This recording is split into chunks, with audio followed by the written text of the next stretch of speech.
ناظرین، کبھی آپ نے غور کیا ہے کہ گرمی سب کو ایک جیسی لگتی ہے لیکن اس کے اثرات سب پر ایک جیسے نہیں ہوتے۔ ایک شخص 50 ڈگری گرمی میں بھی گاڑی سے نکل کر چند سیکنڈ میں دفتر کے ٹھنڈے کمرے میں پہنچ جاتا ہے، جبکہ دوسرا شخص اسی درجہ حرارت میں سارا دن سڑک پر کھڑا رہتا ہے۔ سوال یہ ہے کہ موسمیاتی تبدیلی واقعی سب کے لیے خطرہ ہے یا اس کے لیے سب سے بڑا بوجھ ہمیشہ غریب آدمی اٹھاتا ہے؟ 2015 کی ایک دوپہر کراچی کا درجہ حرارت معمول سے بہت زیادہ تھا۔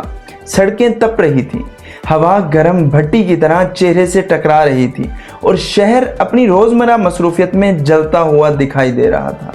لیکن چند گھنٹوں کے اندر ہسپتالوں کے باہر ایمبولنس کی قطاریں لگنا شروع ہو گئی۔ لوگ گرمی سے بے ہوش ہو رہے تھے، کچھ اپنے گھروں میں دم توڑ رہے تھے اور کچھ سڑکوں پر۔ چند دنوں میں 1000 سے زائد زندگیاں ختم ہو چکی تھیں۔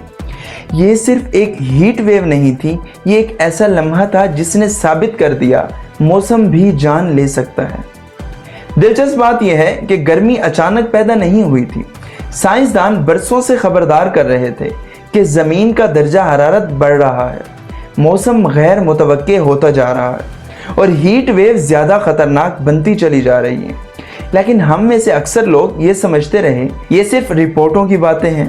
پھر ایک دن وہی موسمیاتی تبدیلی ہسپتال کے بستر پر لیٹے ایک مزدور کی صورت میں سامنے آ جاتی ہے۔ اصل مسئلہ صرف درجہ حرارت نہیں، اصل مسئلہ یہ ہے کہ گرمی سے بچنے کے ذرائع کس کے پاس ہیں اور کس کے پاس نہیں ہیں۔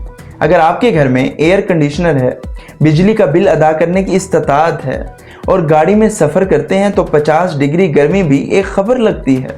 لیکن اگر آپ تعمیراتی مزدور ہیں، ایک رکشہ چلاتے ہیں، فرض کریں سڑک کنارے ریڑھی لگاتے ہیں، تو یہی گرمی زندگی اور موت کے درمیان فرق بن سکتی ہے۔ موسمیاتی تبدیلی سب سے پہلے انہی لوگوں کو متاثر کرتی ہے جن کا اس بحران میں حصہ سب سے کم ہوتا ہے۔ شاید اس سے بھی بڑی ستم ظریفی یہ ہے کہ قدرت نے ہمیں گرمی کا مقابلہ کرنے کے 2 آسان ہتھیار دیے تھے، ایک پانی اور دوسرا سایہ، لیکن ہم نے دونوں کو آہستہ آہستہ ختم کر دیا۔ درخت کاٹ کر کنکریٹ کے جنگل کھڑے کر دیے۔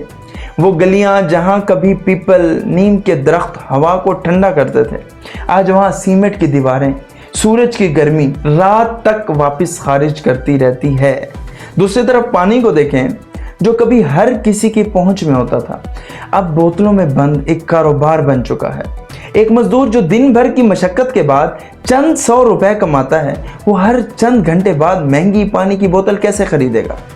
مجھے آج بھی ایک منظر یاد آتا ہے۔ کراچی کی اس شدید گرمی کے دوران ایک ATM بوتھ میں داخل ہوا۔ اندر ایک خاندان بیٹھا تھا، چند خواتین تھیں، چھوٹے سے بچے تھے اور ایک بزرگ بھی تھا۔ وہ پیسے نکالنے آیا ہوا تھا۔ وہ صرف اس لیے وہاں بیٹھے تھے سب کیونکہ کمرے میں ایئر کنڈیشنر چل رہا تھا۔ باہر گرمی ناقابل برداشت حد تک بڑھ چکی تھی اور اندر چند لمحوں کا سکون تھا۔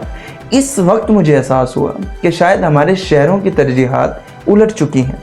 ہم نے مشینوں کو ٹھنڈا رکھنے کا انتظام تو کر لیا ہے، لیکن انسانوں کو ٹھنڈا رکھنے کا انتظام نہیں کر سکے۔ اور شاید اس پوری کہانی کا سب سے تلخ پہلو جانتے ہیں کیا ہے؟ ہم موسمیاتی تبدیلی کو اکثر مستقبل کا مسئلہ سمجھتے ہیں، حالانکہ یہ مستقبل کا نہیں ہے، یہ ہمارے سروں پر آ چکا ہے۔ یہ کسی بین الاقوامی کانفرنس کی بحث نہیں ہے، بلکہ اس مزدور کے ماتھے پر بہتا ہوا پسینہ ہے جو دوپہر کی سورج تلے کھڑا ہوتا ہے۔ سوال یہ نہیں کہ گرمی مزید بڑھے گی یا نہیں، کیونکہ وہ بڑھ رہی ہے۔ اصل سوال یہ ہے کیا ہمارے شہر، ہماری پالیسیاں اور ہماری ترجیحات انسان کو مرکز میں رکھ کر بدلیں گی، یا پھر اگلی ہیٹ ویو کے بعد ہم پھر ایک اور ہیٹ ویو دیکھیں گے اور اس کے بعد صرف اور صرف افسوس کرتے رہ جائیں گے۔